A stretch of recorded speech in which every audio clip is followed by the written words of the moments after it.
धनंजय मुंडे राजेसाहेब देशमुख असा हा सामना आहे। असा एकही माणूस नाही की मुंडे घराण्याच्या विरोधात उभा टाकत। हा पट्ट्या, हा पैलवान, हा देशमुख साहेब हा बुक टुकून बाहेरच्या मतदारसंघातून इथं आलेला माणूस आहे। धनंजय मुंडेच येणार 1 लाखानं, राजसाहेबच येणार आहेत। मला वाटत नाही की धनंजय मुंडे पराभूत होतील। धनंजय मुंडे साहेबाला मत द्यायचे म्हणजे चुपैट कान काढूंगा असा कार्यक्रम आहे। 20 कोटी रुपयाचे काम चालू त्या गावात। ते विकासाचा पाडा नेत्याचा पाडा झालाय, लोकांचा पाडा नाही झाला। जर विकासाच्या दृष्टिकोनातून जर पाहिलं तर आज धनंजय मुंडे साहेबांनी जे दिले ते आजपर्यंत कुठल्या नेत्याने दिलेलं नाही। आणि तुम्ही जर येताना बघितलं असेल इतकाली रस्त्याला खड्डे आहेत आमच्या, हे विकास आहे। 20-20 कोटी रुपयाचे काम या गावामध्ये धनंजय मुंडे साहेबांनी दिले। आम्हाला फुकट काय द्यावं नका, आमच्या शेतीमालाला भाव द्या। कसलाची विमा नाही भेटला, कृषी मंत्री आपल्या तालुक्याचे आहेत। कशाचे कृषी मंत्री फक्त नावाला आहेत आणि त्यांच्या कामापुरते कृषी मंत्री। आणि एक तर कृषी खातं असे की किती दिलं तरी शेतकरी रडतोच। तुम्ही बारामतीकडे जा, शरद पवार साहेबांमुळे किती भाव आहे तिथं। कुठलं सरकार महायुतीचं येऊ द्या, महाविकास आघाडीचं येऊ द्या, शेतकरी सतत मरायलेला। सकल समाज मराठा अजून तरी निराश आहे। मग या निराशेची भावना फक्त मतपेटीतूनच। आता पाटीलचं नियोजन आलं तर पाटील म्हणतील पाड झाला सुपुरा सापस आदेश दिला नसला काही गोष्टी आम्ही जरांगे पाटलाच्या मौन असताना सुद्धा ओळखून घेतात। आम्हाला मराठीला कोणती योजना आहे का? त्याच्यामुळे समाजकारण वेगळं, राजकारण वेगळं। पाटलांची योग्य भूमिका आहे। एक जातीपातीचं राजकारण करताच येणार नाही, कसाला मत द्यावाच। आता निवडणुकीचं आता शिकते मैदानात पैलवाने उतरले तर आजच कळत नाही, शेवटच्या क्षणाला कळते। नमस्कार, बोलबेडूच्या हवा कुणाची या कार्यक्रमामध्ये आपलं स्वागत। बोलबेडू पोचलेला आहे मराठवाड्यामध्ये आणि मराठवाड्यामध्ये परळी मतदारसंघामध्ये आम्ही पोचलेलो आहोत। परळी मतदारसंघाच्या मधलं पिंपरी बुद्रुक हे गाव आहे। इथं धनंजय मुंडे अजित पवार राष्ट्रवादी गटाचे विरुद्ध शरद पवार गटाचे राजेसाहेब देशमुख असा हा सामना आहे। आणि या लढतीकडं मराठवाड्याचं नाही अख्ख्या राज्याचं लक्ष आहे। इथं बरेच फॅक्टर्स आहेत, जातीय समीकरणं आहेत, ओबीसी आहे, मराठा आहे, म्हणजे जरांगे फॅक्टर आहे। इथं बाकीचे मुद्दे आहेत, लोकसभेला जे काय घडलं त्याचे काय पडसाद विधानसभेमध्ये उमटणार आहेत का हे आपल्याला बघायचं आहे। विकासाचा मुद्दा किती आहे हे बघायचं आहे। आपल्यासोबत इथं पारावरती झाडाखाली सावलीमध्ये ग्रामस्थ बसले आहेत, आपण त्यांच्याशी बोलणार आहोत। काही नागरिक आहेत, काही कार्यकर्ते आहेत। नमस्ते, नमस्कार। मला थोडी माहिती सांगा आपल्या गावाबद्दल, काय गाव आहे? हे आमचं गाव, इथं सर्व जाती धर्माचे लोक राहतात आणि मुळामध्ये गावामध्ये 108 आडनाव आहेत, 108। आणि मतदान यादीनुसार 2846 मतदान आहेत गावामध्ये आणि 3 बूथ आहेत। गाव तसं सुसज्ज आहे आणि गावाला कसं आहे, एक चळवळीचा लढा आहे पहिल्यापासून गावाला। चळवळीमध्ये असतं कुठल्याही चळवळीमध्ये। हो, जरा सांगता येईल कुठल्या चळवळीमध्ये? म्हणजे आता मुळात जर बघितलं तर आमचे आजोबा यशवंतराव माने यांनी या ठिकाणी कम्युनिस्टाची मुहूर्तमेढ रवलेली आहे। तर ते कम्युनिस्टामध्ये असताना कम्युनिस्टाची सगळी चळवळ ह्या परिसरात माहीत आहे जवळपास। हो, चळवळींचा इतिहास आहे, चळवळीचा इतिहास आहे। आता साधारणतः काय वाटतंय यंदा विधानसभेला वातावरण? आता विधानसभेचं वातावरण जर बघितलं तर आमचा जे मुद्दा होता मराठा समाजाचा, की मराठा समाजाला जरांगे पाटलाच्या म्हणण्यानुसार आरक्षण देण्यात यावं, तर त्या आरक्षणाचा अजून कुठलाही ठोस निर्णय शासनानं असा जाहीर केलेला नाही। त्यामुळे सकल समाज मराठा अजून तरी निराश आहे। मग या निराशेची भावना फक्त मतपेटीतूनच दाखवून दिली जाणार आहे। पण मग आलाय का जरांगेंचा निरोप राजे देशमुखांना द्या किंवा काय तर धनंजय मुंडेंना पाडा बिडा असं काय? तर जरांगे पाटलांनी जरी आदेश दिला नसला काही गोष्टी आम्ही जरांगे पाटलाच्या मौन असताना सुद्धा ओळखून घेतात, त्यांच्या भावना ओळखतात। जसे जरांगे पाटील आमच्या सकल समाजाच्या भावना ओळखून घेतात का, त्याप्रमाणे आम्ही त्यांच्या भावना ओळखून घेऊन त्यांच्या भावनेचा आदर करून आम्ही आमच्या लक्षात येतं की आम्हाला काय करायला यांचा आदेश आहे। ओके, म्हणजे आदेश आला नाही आला तुमचं ठरलंय, आम्हाला कळतंय पाटलांचा आदेश आमच्यासाठी काय असणार आहे। हां, पण ही निवडणुकीमध्ये एवढा एकच फॅक्टर निर्णायक असणार आहे? मराठा आरक्षण जरांगे का अजून काही इतर फॅक्टर आहेत? जातीपेक्षा विकासात्मक लोकांकडे कल आहे लोकांचा। इथं तर परळी तालुक्यामध्ये कारखान्याच्या खूप दुरावस्था आहेत, सूतगिरण्या बंद होत्या तर बंद पडल्यात, कारखाना वैजनाथ कारखाना बंद आहे, मुंडे साहेबांनी घेतलेला कारखाना ते अंबाजोगाईचा तो पण बंद आहे। शेतकऱ्याचा असंतोष खूप आहे मोठा, कारण शेतकऱ्यासाठी हमी भाव नाही, कुठला सोयाबीनला भाव नाही, ऊसाला भाव नाही। त्याच्यामुळे लोकांमध्ये इतका असंतोष आहे की हे उमेदवारांना म्हणजे शाश्वत एवढं कृषी मंत्री असताना सुद्धा शाश्वत असं काय धनंजय मुंडे कृषी मंत्री आहेत आणि लोकसभेला जे दिसलं आपल्याला नाराजी आहे, सोयाबीन, कापूस उत्पादक, ऊस उत्पादक दूध उत्पादक, कांदा उत्पादक, बरोबर ना? तुमच्या भागात पण शेतकरी नाराजी दूर करण्याचा काय प्रयत्न झाला नाही मधल्या काळात? काहीच प्रयत्न झाला नाही. कृषी मंत्री म्हणून एक असक्षल फेल झाले सगळे. त्याच्यामुळं कुठलाच विकासात्मक इथं आम्हाला हे नाही. म्हणजे जात फॅक्टर असला तरी विकासाचा मुद्दा फार महत्त्वाचा आहे. मुद्दा काय वाटते तुम्हाला? आहे शेतीमालाला भाव नाही, विमा नाही. 2022 पासून कसलाची विमा नाही भेटला. कृषी मंत्री आपल्या तालुक्याचे आहेत. पुन्हा हे अनुदान नाही आलं. सोयाबीनचं कापसाचं 13,600 टाकतो म्हणले, ते नाही आलेलं. अनुदान पण आलेलं नाही अनुदान नाही आलेलं. विमा नाही आला. विमा पण नाही आला. नाही विमा बी नाही आला. कृषी मंत्री दावे करतात त्यात तथ्य नाही. नाही धनंजय मुंडे आम्ही सगळे मदत करतोय. सोयाबीनच्या सगळे केंद्र वगैरे उघडलेली आहेत शेतकऱ्यांची. कृषी विकास केंद्र हे वगैरे आहेत. नावाला आहेत, नुसते नावाला आहेत. अजून काय हे नाही. एक महिना झालं ऑनलाईन करून अजून नापाडीची खरेदी चालू नाही. खरेदी पण नापाडीचे मॅसेज नाही आले, काय नाही.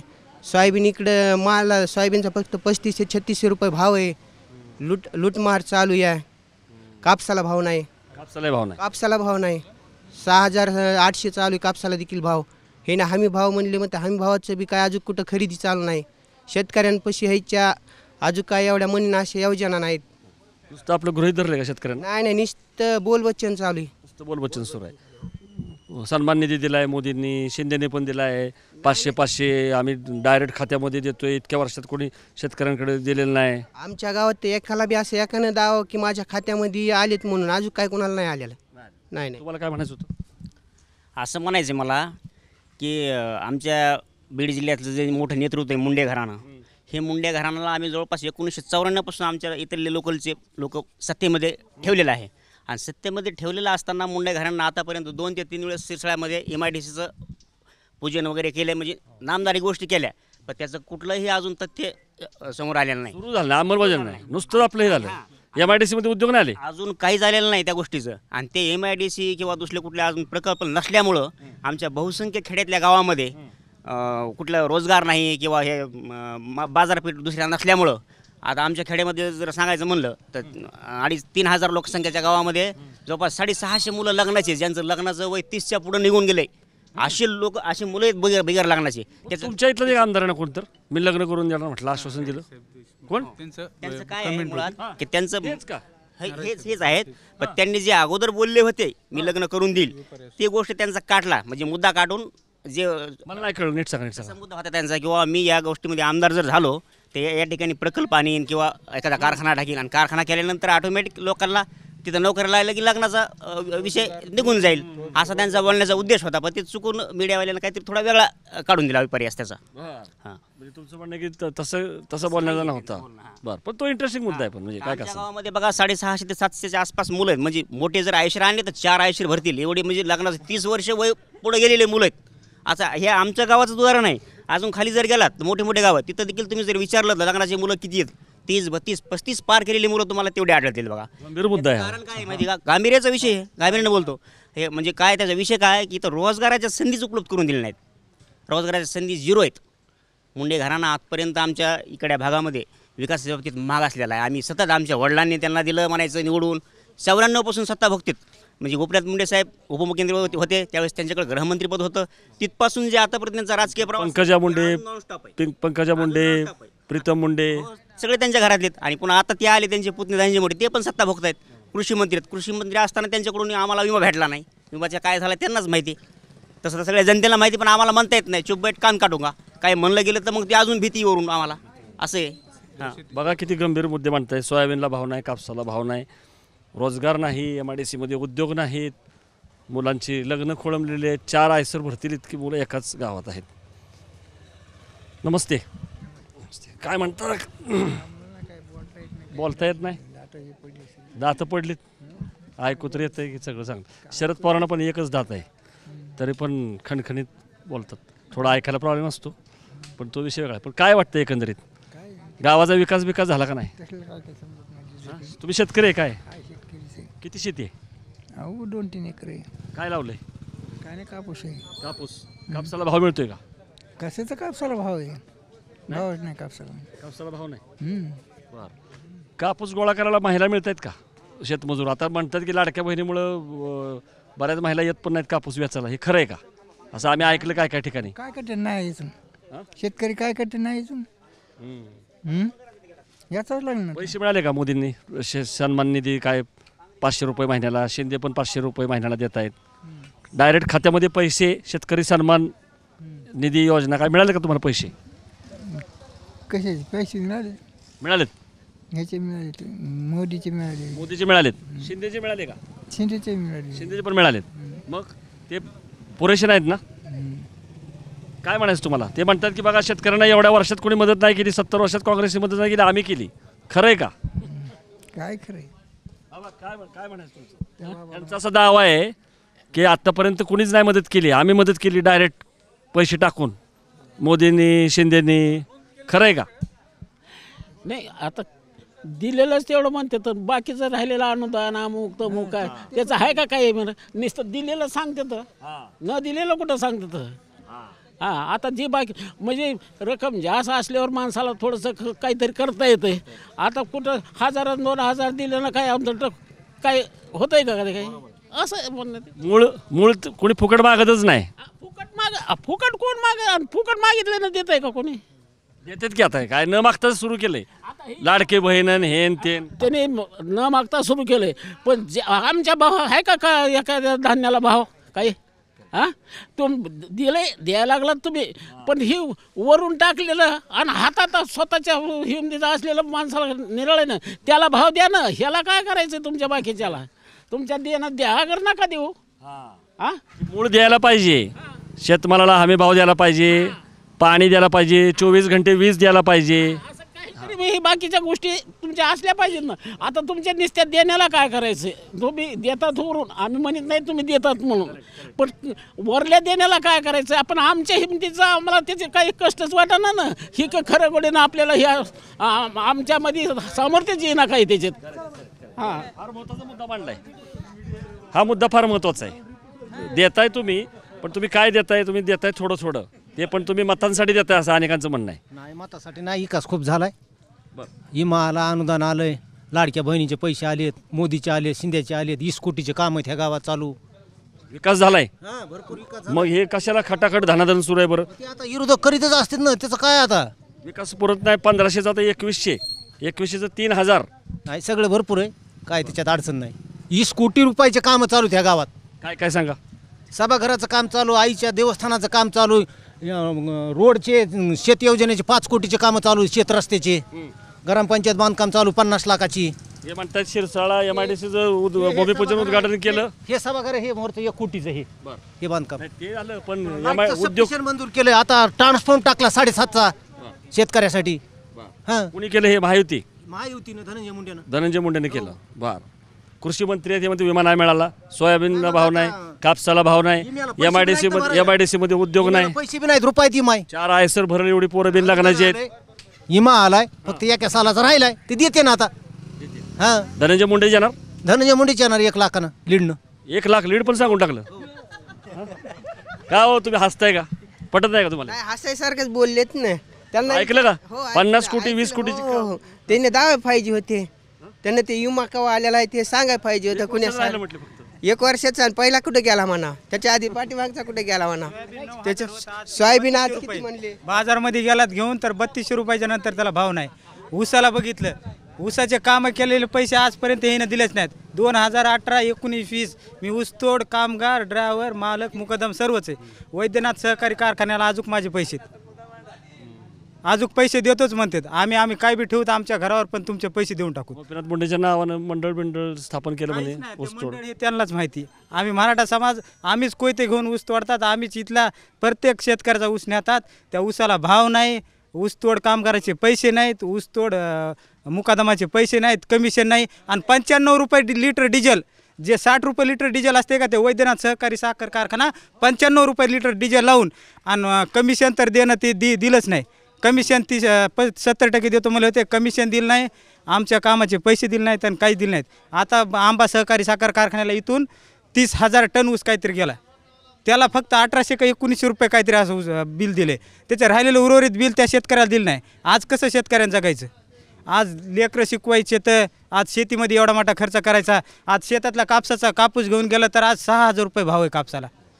तर 6000 मध्ये काय होतं? आज 150 रुपये क्विंटल वेचणी चालू आहे आणि तरी मजूर भेटायला गेलेत. कापसं आमचं असे तोंड वासून बसलेत. मजूर का भेटत नाहीत? मजूरच भेटत नाहीत. कारण हे असे काय बी आणलेत फुकटची सरकारी योजना. आम्ही आमच्या ह्याच्यातून आम्हाला फुकट काय द्यावं नका. आमच्या शेतीमालाला भाव द्या. आम्ही शेतीमध्ये काम करून कसे कमवायचे आम्ही त्याच्यामध्ये समाधानीत. आम्हाला फुकटचे काहीच नाही. आज 5 वर्ष झालं आमचं गाव अर्ध इकडं दररोज लाईट आणि इकडला भाग समजा जे लाईट असती तर आज 70 ते 80 टन ऊस काढणारा फक्त 20 टनावर आला. कशामुळं की गावातल्या इकडल्याच बाजूला लाईट. आज म्हणते ते 5 वर्ष झाला लाईट ट्रान्सफर आणून काय करायचं आहे. समजा जळून गेल्यावर का. दादा म्हणते बिल भरू नका, माझं नाव सांगा, जर कोणी आलं मागाल तर. बिल भरायची गरज नाही. आमच्या मोटरा चालल्या नाही तर बिल भरायची काय गरज आहे. कारण एका हप्त्यामध्ये फक्त 16 तास लाईट होती. कारण त्याच्यामध्ये 3 फिटर होते.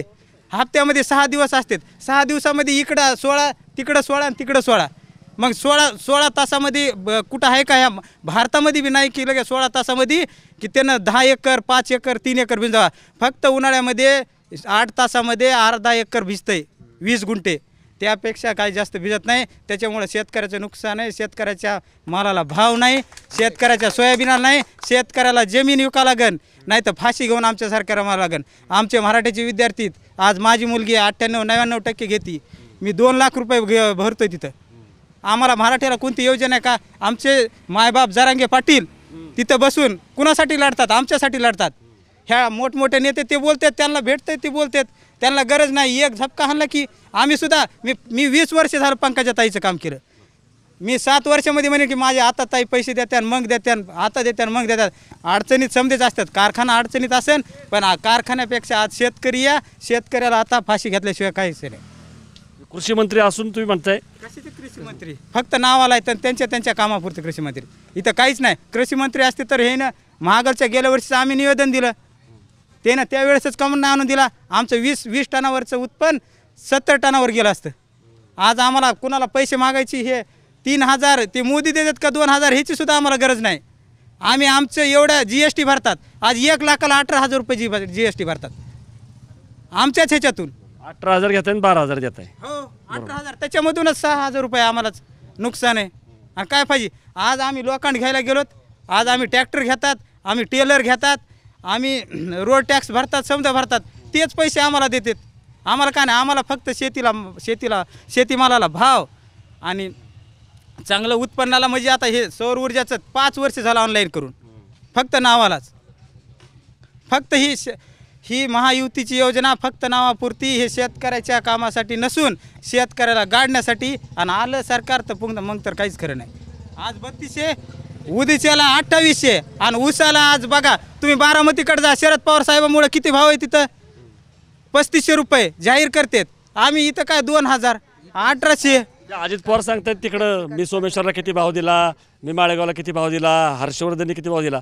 त्यांचेच आहेत ना अजित पवारचेच आहेत आता मुंडे. इकडं भाव नाही तिकडं भाव आहे ते देतात इकडं नाही. दादाचं अभिनंदन. जे कुणी येईन शेतकऱ्याला भाव द्यावात आम्ही त्यांना खुशाल निवडून देऊ. अजित पवार धनंजय मुंडेकर पण अपेक्षा आहे पण ती पूर्ण झालेली नाही. दिलेच नाही. अजून काय विषय आहेत ह्याच्या व्यतिरिक्त काय झालं. हे का तुम्ही का नाही बोलणार. बोलायला येत नाही. बोलायला येत नाही. नाही बरं ठीक आहे नाही बघू आपण दोघाला बोलायला येते.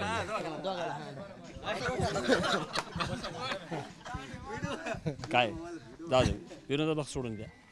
काय आहे नेमकं हवा काय आहे वातावरण काय आहे. निवडणूक चुरशीची आहे का एकतर्फी एवढं तर सांगा.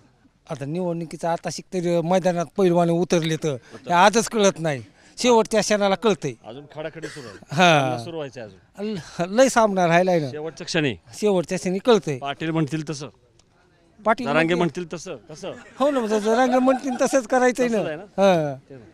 काय दुसरा फॅक्टर आहे अजून ओबीसी मराठा शिवाय. ओबीसी मराठा शिवाय दुसरा नाही फॅक्टर काय आहे की आमचं फक्त एवढंच म्हणणं आहे की आम्हाला शेतीला ह्याला भाव मिळायला पाहिजे. आता सोयाबीन जी काढून ठेवल्यात आम्ही भाव नसल्यामुळं असं की घराच्या बाहेर सुद्धा काढा वाटणार. कापसाला भाव नाही. म्हणजे आज जे आपलं व्यवसाय काय शेतीचं आहे ना आपलं त्याच्यावरच सगळं. ऊसालाही भाव नाही. ऊसाला भाव नाही. कापसालाही नाही. सोयाबीनला पण नाही. नाही आज खताचे भाव किती वाढले. मंत्री काय कशाच्या जीवावरती म्हणतात. ते त्यांच्या जे म्हणजे जे समजा सांभाळलेले असते त्यांचे त्यांचे कार्यकर्ते हे त्यांच्या जीवावर म्हणत असते ते. बाकीच्या शेतकऱ्याला काय आहे? सामान्य माणसाला काहीच नाही ना. यंदा बदलणार हा यंदा बदल म्हणजे जरांगे म्हणतात तसं जरांगे गणित सगळं म्हणते तेच आम्ही करणार. म्हणजे गणित सगळं बिघडवणार हा बिघडणार. पूर्ण बीड जिल्ह्यात. पूर्ण बीड जिल्ह्यात. बीड जिल्हा सोडून अख्खा म्हणजे आपला मराठवाडाच बदलणार आहे. मराठवाडा बदलणार. काय एकंदरीत मराठवाड्यामध्ये अख्खे असंच वातावरण आहे. हो पाटील म्हणून तसंच विकास झाला का नाही? विकास काहीच केला नाही. आता एक जण आले होते म्हटले 20 कोटी 50 कोटीची काम. खोटं आहे सगळं. सभागृह बांधले 1 कोटीचं. खोटं आहे ते बांधलाच मग आमच्या गावाने बांधलं नाही. बांधलं नाही कुठलंच बांधलं नाही. मागण्या काय आहेत पण तुमच्या? मागण्या आम्हाला फक्त आरक्षणच्या आम्हाला अपेक्षा आहे. आरक्षण अपेक्षा. लेकराचं वाटोळ होईल पुरींचं वाटोळ होईल. शिक्षणासाठी 4-4 लाख रुपये भरा लागलेत लेकराच्या मायबापाला. लोकांच्या दरवाजानं जाऊन तरी लोकांना परवडा नाही. कसं काय करायचं सांगा तुम्ही. आता पाटीलचं नियोजन आलं तर पाटील म्हणते पाड झाला सुपरा सापू सांगितलं. एवढं फक्त पाटलाची आपण अपेक्षा आली. पाटील अजून म्हणले नाहीत. जर पाटीलचा बुलावा आला तर ह्यांचे सगळे गायब करायचे. गायब. पाटील म्हटले यावेळेस उभा नांगर लावणार आहे म्हणून 113 पाडणार आहे. काय काय नमस्ते. काय एकंदरीत वातावरण गावात का अजून कळत नाही? बदलाच्या संदर्भात आहे. पाटलाचे संकेत तसेच आहेत. यावेळी बदल हवाय. बदल हवा आहे. का बरं? 100% इथं काय माहिती आहे का, सहकार क्षेत्रावर विशेष लोकांची हे आहे म्हणजे वाईट नजर आहे. एकंदरीत जिल्ह्यामध्ये ठेवीदारांचे प्रश्न आहेत गंभीर, शेतकऱ्यांचे गंभीर प्रश्न आहेत. 2014च्या अगोदर जे सोयाबीनचे भाव आहेत ते आज रिटर्न आहेत. शेतकऱ्यांना न्यायच नाही ना, त्यासाठी बदल हवा. शेतकरीच मेन नाराज आहे. पण काय केलं नाही लोकसभेपासून. वेगवेगळे घटक नाराज आहेत. असंच नाही आहे. एकूणमेकाचे भांडणं लावणं हेच काम आहे यांचं, बाकी काही नाही का. फॅक्टर कुठला आहे मग? ओबीसी, मराठा, विकास, जात. फॅक्टर 2-3 फॅक्टर त्याच्यामध्ये. शेतकऱ्याचा मेन मुद्दा आहे. त्याच्यानंतर जे काही मराठा तरुणांच्या मनामध्ये बेरोजगाराची समस्या आहे ही गंभीर समस्या आहे आणि त्याचं जे रूपांतर बघताय तुम्ही आज मराठवाड्यामध्ये मोठ्या प्रमाणात ही खतखत कुठे बाहेर आली आहे. मुस्लिम संदर्भात तीच आहे. बाकी ओबीसी संदर्भात आम्ही बोलणार नाही. पण मराठा मुस्लिम दलित एक झालेत आहेत 100% मेजॉरिटीने एक आहेत. हां म्हणजे जरांगे मांडतायत तो ते पटतंय. जरांगेने जी भूमिका घेतली अनेकांनी टीका केली की तसं करायला नको होतं, उभं राहायला पाहिजे होतं, आपली ताकद पण दाखवून द्यायला पाहिजे होती. नाही अत्यंत चुकीचं आहे. जरांगे साहेबाचा निर्णय अगदी योग्य आहे. तुम्ही जगभरातले इतिहास बघितलेत, राजकारण समाजकारण ह्याच्यामध्ये ज्यांनी रेव्होल्युशन केलेत जगभरामध्ये जसं नेल्सन मंडेला असू द्या किंवा अन्य लेनिन स्टॅलिनपासून घ्या, ते ज्यावेळेस सत्तेवर आलेत त्याच्यानंतरची जनता आहे ना त्यांच्या अपेक्षा पूर्ण करू शकत नाही जनतेच्या, आणि त्याच्यानंतर त्यांचे पुतळे पाडण्यात आले. त्याच्यामुळे समाजकारण वेगळं राजकारण वेगळं. पाटलांची योग्य भूमिका आहे. म्हणजे त्यांनी शहाणपणाची भूमिका घेतलेली आहे. शहाणपणाची म्हणता येत नाही आहे. तुम्ही जी संघाची भूमिका आहे ती पाटलांची भूमिका आहे. पाठीमागे राहूनच करायचं, बरोबर करायचं. हां सगळ्यांना निर्णय पटलाय 100% बरोबर आहे. आणि मराठा समाजामध्ये एक मानसिक क्रांती झाली आहे थोडी की कॉन्फिडन्सची कमी होती. उदाहरणार्थ की इथं तुम्ही एखाद्याशी टक्कर देत नव्हतात एक ठराविक राजकारण्यांशी, आता तेवढा कॉन्फिडन्स आला आहे लोकांमध्ये, उभं राहू शकतात. पण विरोधक म्हणतात की मराठा आरक्षण हा प्रश्न आत्ताचा नाही आहे. एवढे मराठा मुख्यमंत्री झाले, पवार 4दा मुख्यमंत्री झाले तरी पण आरक्षण दिलेलं नाही आहे. आम्ही आरक्षण दिलं तुम्हाला टिकवता आलं नाही. मुद्दा असा आहे मराठा आरक्षण हे 94-95च्या नंतर आलेलं आहे. काय मंडल आयोग लागू झाला 94ला, त्याच्यानंतर आलं आहे. त्याच्यामध्ये 84ला कुणबी होतीच, पण 1 जुलै 2004ला त्याच्यामध्ये पवारसाहेबाच्या डिमांडनं कुणबी मराठा, मराठा कुणबी आणि लेवा अशा 3 जातीचा समावेश केलेला आहे. त्याच्यामध्ये ऑलरेडी ते ओबीसीचे दार त्यावेळेस पवारसाहेबांनी ओपन केलेले आहेत मराठ्यांना. पण बहुत मराठी काय आहेत माहिती का, IT सेलचे मेसेज फॉरवर्ड करून वाचून अज्ञानी आहेत. व्हॉट्सअप विद्यापीठ व्हॉट्सअप विद्यापीठ असं आहे. नाही तर पवारसाहेबांनीच ते काम केलेलं आहे सुशीलकुमार शिंदेच्या मार्फत. 1 जुलै 2004चा निर्णय येतो. त्यावेळेस फक्त कुणबी ही जात होती 1984ला मंडलमध्ये. ते पवारसाहेबांनी ओपन करून कुणबी मराठा प्लस मराठा कुणबी आणि लेवा अशा पद्धतीत जाते घालून त्याच वेळेस मराठा समाजाला ओबीसीचे दरवाजे ओपन केलेले आहेत. जरांगेने आत्ता जी प्रमाणपत्र दिली त्या खुश आहेत लोक. कुणबी प्रमाणपत्र जे आता मराठवाड्यामध्ये निजाम काळातले सगळे सापडले पुरावे वगैरे, काय वाटते तुम्हाला? पण शिंदे जे आहेत एकनाथ शिंदे ते म्हणतात की मीच आरक्षण दिलं. जरांगे पाटलांना उदय सामंत भेटत आहेत 3-3 वेळा आणि कुठंतरी शिंदेंना फायद्याचं पण होते जरांगेचं राजकारण काय काय ठिकाणी. शिंदे साहेबांच्या संदर्भात आहे ना, शिंदे साहेबाला थोडं पोषक आहे वातावरण. आपण लोकसभेला बघितलं शिंदे साहेबाचा फॅक्टर चालला आहे थोडाफार आहे आणि त्यांचं आणि पाटलांचं बी चालतंय असं नाही आहे की नाही चालत. ओके, बरोबर आहे. त्यामुळं पाटील असं तुमचं म्हणणं की पक्षपेक्षा काय बघत नाहीत, नाही नाही काहीच नाही आहे, ते सामाजिक उमेदवार बघतायत. उमेदवार बघतायत. काय वाटतं एकंदर तरुणांच्या मनात काय यावेळेस काय काय करणार? हसायला काय बघा, लोकसभेला आत्ताच 6 महिने सुद्धा झाले नाहीत. परळी तालुक्यामध्ये 76,000 मताची लीड होती. तर मला वाटत नाही की धनंजय मुंडे पराभूत होतील. नाही वाटत. त्यावेळेस बी मराठा फॅक्टर चालला, मुस्लिम बाजूला चालला. या परळी तालुक्यातून 76,000 मताची लीड पंकजाताईला होती. एवढी लीड तोडणं शक्यच नाही. शक्य नाही. बरं, पण लोकसभेच्या नंतर वातावरण जे बदलायला पाहिजे होतं, शेतकरी वगैरे नाराज आहे वगैरे, काहीच केलं नाही कृषी मंत्री असून. धनंजय मुंडे साहेबाचं खूप काम आहे तिथं, आणि कामावर बी काही गोष्टीचा विचार करावा लागतो. मी एक मराठा आहे. 2 मिनिट जरा बोलू द्या दादा. गेल्या वेळेस मी पंकजाताईला मतदान केलेलं नाही, पण त्या माणसाचा विकास जातपात न बघता विकासाला मतदान झालं पाहिजे, एवढंच माझं म्हणणं आहे. पण धनंजय मुंडे म्हणतात कृषी मंत्री असून विमा मिळत नाही, सोयाबीनला भाव नाही, कापसाला भाव नाही, ऊसाला भाव नाही, कारखाने बंद आहेत. याच्या अगोदर हे मुद्दे नव्हते का? शेतकरी कायम मेलेला आहे. आज नाही, ते कुठलं सरकार महायुतीचं येऊ द्या, महाविकास आघाडीचं येऊ द्या, शेतकरी सतत मरायलेला आहे आणि त्याला मारल्या गेलेले, दाबल्या गेलेले, कुठलं सरकार असू द्या. मला त्या विषयावर बोलायचंच नाही, हे खूप मोठा विषय. सगळे एका माळ्याचे बनीत. हो, पण मग फरक करायला एकच झालेलं आहे की परळी तालुक्यामध्ये विकास त्या माणसानं खरोखर केलेला आहे, हे मान्यच करावं लागेल. एक जातीपातीचं राजकारण करताच येणार नाही, विकासाला मत द्यावाच लागेल. धनंजय मुंडेला हरवणं अवघड आहे. 76,000ची लीड जी आहे ती तोडणं अवघड आहे. 76,000ची जी लीड आहे ना, ती 122 जे बूथ होते त्या बूथमध्ये आपण बघितलं, सगळ्या महाराष्ट्रानं बघितलं, बूथ कॅप्चर केलेला प्रकार आहे. ते लीड मुळात नाहीच, मुळात लीडच नाही आहे. ते सगळं बोगस कारभार आहे ते. आणि हे आमच्या गावचे पाटील आहेत, ऐका ना, हे जे आहेत बोललेले, हे युवराज पाटील आमच्या गावचे आहेत.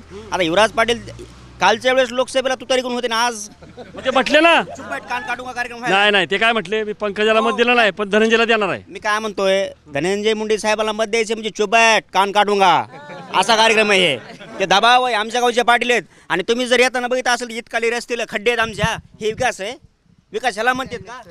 गावामध्ये चौफेर फिरून बघा, तुम्हाला जर एवढीशी माती कुठं दिसली, सगळे सिमेंट रोड, गट्टू, 20-20 कोटी रुपयाचे कामं ह्या गावामध्ये धनंजय मुंडे साहेबांनीच दिलेत. ह्याच्या अगोदर कुठल्याच आमदारांनी दिले नाहीत. विकासाला मत आहे आपलं. पंकजाताई त्यांच्या बहीण होत्या, त्यांनी विकास केला नाही, आम्ही त्यांना मत दिलं नाही. पण विकासाला मत द्यायला पाहिजे, जातपात बघायला नाही पाहिजे. त्यांनी विकास केलेला नाही, काय नाही केला. आणि धनंजय मुंडेने विकास केलाय. हो, पण दोघं बहीण भाऊ तर एक आहेत. एक असले तरी नेतृत्व वेगळं होतं ना. एक आहेत ना, म्हणजे त्याचा फायदा होईल असं म्हणायचं मला. हो. मला म्हणायचं धनंजय मुंडेला यावेळेस कशा गोष्टीचा फायदा होईल? विकासाचाच फायदा होईल. लोक विकासाला मत देतील, जातीपातीवर राजकारण करणार नाहीत. पवारांचा नाही शब्द चालणार इथं, अजित पवारांचा चालेल नाही, बाकी कोणाचाच नाही. धनंजय मुंडेने इथं विकास केलाय आणि त्यांच्याकडे बघून हे काम होणार आहे. काय पटतंय का? नाही पटत कोणाला? नाही, हे एकटेच बोलते, बाकी बोला ना. बोलायला काय, कोण आहे? खरे मुद्दे आपण बोलू ना. नाही ना, बोलताय चांगलं बोलताय तुम्ही. हां, ऐकताय चर्चा, जरा बोला. पटायला काय आता, ज्याचं त्याचं मत आहे आता. नाही बरोबर आहे, नाही बरोबर आहे. तुम्हाला काय वाटतं, तुमचं मत बोला. आमचं मत तर राजसाहेबच येणार आहेत 100%. कशामुळं? कशामुळं? नवीन चेहरा आहे, कुठला डाग नाही. आता जुने पाटी आहे, हां, कोरी पाटी आहे. आणि जुने चेहऱ्याचे भरपूर आहेत डाग. ऊसाचे बिल आहेत, कोणाला 2300 दिलंय, कोणाला 2200 दिलंय, कोणाला 2000 दिलंय. असं आहे नाही. पाला कृषी मंत्री पण काय एवढं असं नाही काय वाटतं आम्हाला. त्याने आता फार विकासाचा पाडा वाचून दाखवला. ते विकासाचा पाडा नेत्याचा पाडा झालाय, लोकांचा पाडा नाही झाला. नेत्याचा विकास झाला, हां, जनतेचा विकास विकास नाही झाला. विमा अनुदान नाही ना आपलं, त्यांचं काय, त्यांना क्षेत्रच नाही राहिलं, त्यांना काही गरज नाही. विम्याची नाही, अनुदानची नाही, कशाची नाही. त्यांचं भागलंय का? हो. काय थोडंसारखं असं आता एवढं एक असा स्पष्ट रोखठोक मुद्दा मांडतो की आमच्या मतदारसंघामध्ये असा एकही माणूस नाही की मुंडे घराण्याच्या विरोधात उभा टाकल असा माणूसच नाही. हा पट्ट्या, हा पैलवान, हा देशमुख साहेब, हा बुक ठोकून बाहेरच्या मतदारसंघातून इथं आलेला माणूस आहे. त्यांना लढण्यासाठी त्यांच्यासोबत आमच्या संघात तर असंच आहे की बस तुम्ही जर उभा टाकला तर बघा तुमचं काय पुन्हा खैर नाही. त्याच्यामुळे हा माणूस देशमुख पाटील बाहेरून आयात केलेले माणूस आहेत. हे मुद्दा खरा आहे, बाहेरचा माणूस आहे हा. काय वाटतंय? फक्त धनंजय मुंडे ना, काय म्हणतात पट्ट्या आणि हे? ज्याचं त्याचं वैयक्तिक मत आहे. आणि जर विकासाच्या दृष्टिकोनातून जर पाहिलं तर आज धनंजय मुंडे साहेबांनी जे दिले ते आजपर्यंत कुठल्या नेत्याने दिलेलं नाही. धनंजय मुंडेंनी निष्ठा बदलली पटलं का तुम्हाला? शरद पवारांची साथ सोडली आणि अजित पवार. तो त्यांचा वैयक्तिक प्रश्न आहे. पण राजकारणात निष्ठा राहिली नाही ना. नाही आज फक्त मुंडे साहेबांविषयी जर असेल तर मुंडे साहेब नाहीत. फक्त मुंडे म्हणत नाही मी, पण ह्याचा काही जनता विचार करते का नाही? आपण ज्याला मत देतोय तो राहतच नाही ना पुढच्या पक्षात. जनता आज विकासाच्या मागे आहे. विकासाच्या माग आहे, पण मग काय शेतकऱ्याचा विकास नाही का? शेतकरी सोयाबीनला भाव नाही, कापसाला भाव नाही, ऊसाला भाव नाही. हे सगळे म्हणतात की आम्ही कुठं मागतोय तुम्हाला फुकट. तुमचे 6,000 GST 1,18,000 त्यातलं तुम्ही 6,000 देताय. ह्याचं काय? नाही आता तो प्रश्न केंद्रातून आहे. डबल इंजिन आहे की, पण मग केंद्र आणि राज्य डबल इंजिन, ट्रिपल इंजिन. आता तर ट्रिपल इंजिन आहे की, शिंदे, अजित पवार, फडणवीस. मग काय तरी पण काय नाही? मग ह्याचं काय करायचं? आजपर्यंत शेतकऱ्यांसाठी धनंजय मुंडे साहेब कधीही अग्रेसर राहिलेले आहेत. आणि याआधी आम्ही ज्यावेळेस पवार साहेबांसोबत होतो त्यावेळेस पवार साहेब केंद्रात कृषी मंत्री असताना पण लोक हेच बोलत होते की केंद्रानं दिलं नाही, हे दिलं नाही. आणि एक तर कृषी खातं असे की किती दिलं तरी शेतकरी रडतोच. शेतकरी रडतो किती दिली तरी, पण त्याची अवस्था तशी करून ठेवली ना. असं नाही ना. ते काय फुकट कुठं मागतायत? ते वीज द्या म्हणतायत, पाणी द्या म्हणतायत, बियाणं द्या म्हणतायत, शेतमालाला भाव द्या म्हणतायत. आमचे विरोधक जे म्हणतात की कृषी मंत्र्यांनी हे दिलं नाही, ते दिलं नाही, तर आज जे आम्ही ज्यांच्यावर निष्ठा आधी आमची ज्याची निष्ठा होती, जे शरद पवार साहेब, ते पण आधी कृषी मंत्री होते, ते पण केंद्राचे. त्यांनी कर्जमाफी नाही केली मनमोहन सिंग असताना? मग आम्ही पण गेलेल्या वेळेस केली ना. सलग 2 वेळेस केली ना. ठाकरे सरकारने केली, परत त्याच्या आधी एकदा केली. शेतकऱ्याला 50,000 रुपये जे देतो म्हणले होते का, त्यांना काय दिलं नाही, नुसती घोषणा. घोषणा केली ती मुंडेंनी? हो. नाही दिले पैसे? नाही दिले काहीच नाही. जे रेग्युलर आम्ही कर्ज भरतात का त्यांना काहीच नाही. जे थकीत होते त्यांनाच, आमच्यासाठी काहीच नाही. चला ठीक आहे. बघा इथं काय वातावरण आहे. पिंपरी गाव आहे, छोटं गाव आहे परळी मतदारसंघामधलं. इथं राजे देशमुख नावाची चेहरा आहे, कोरी पाटी आहे. बऱ्याच लोकांना वाटतं की ते येतील, कारण जरांगे म्हणतील तसं. जरांगेंचा मेसेज पोचलेला आहे आणि लोकांचं म्हणणं आहे धनंजय मुंडेंना हरवणं अवघड आहे. धनंजय मुंडेंनी कामं केलेली आहेत. कृषी मंत्री म्हणून नाराजी आहे लोकांनी. सोयाबीनला भाव नाही, कापसाला भाव नाही, ऊसाला भाव नाही. बघूयात हे मुद्दे. विकासाचा मुद्दा आहे असं म्हणतायत. जातीचा फॅक्टर तर आहेच मराठवाड्यामध्ये. तुम्हाला या परळी मतदारसंघामधल्या पिंपरी गावच्या जनतेच्या प्रतिक्रिया कशा वाटल्या, त्यांची मतं वेगळ्या विषयावरची, तुम्ही तुमच्या प्रतिक्रिया कमेंट बॉक्समध्ये आम्हाला नक्की कळवा. आणि बघत राहा हवा कुणा.